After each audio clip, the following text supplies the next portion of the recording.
previous suicide attempts led the teenager to be hospitalized, but he was kept in an adult psychiatric ward because facilities more appropriate for youth were lacking, it says. It recommends the new Ministry of Mental Health and Addictions implement a comprehensive system that offers a full continuum of mental health services for children and youth. It is the report's only recommendation, and the government said it will act on it. If this sounds familiar, it is because you have heard it from this office before, Richard said at a news conference. Richard said he's encouraged that the recommendation will finally be acted on because several officials involved in reports making similar recommendations are now cabinet ministers. Despite the complexity of Joshua's illness, Richard said he believes that government can do better for its children than what it did for Joshua and his family.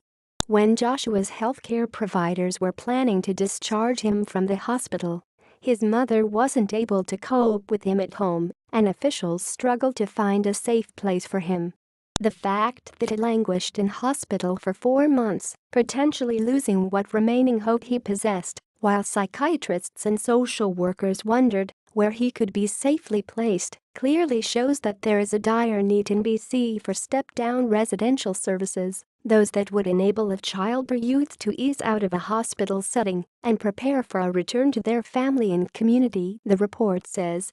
In the years before his death, the report says Joshua's mother was offered extremely limited support to meet his considerable needs, despite having asked for help.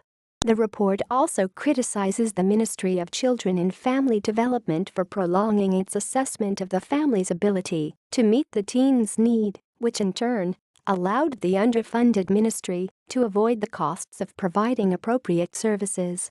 The lack of available, appropriate, community-based residential services unnecessarily prolonged Joshua's stay in hospital, which in turn may have contributed to an overall decline in his well-being by July 2015, the report says. Mental Health Minister Judy Darcy said no family should have to go through what Joshua's family did.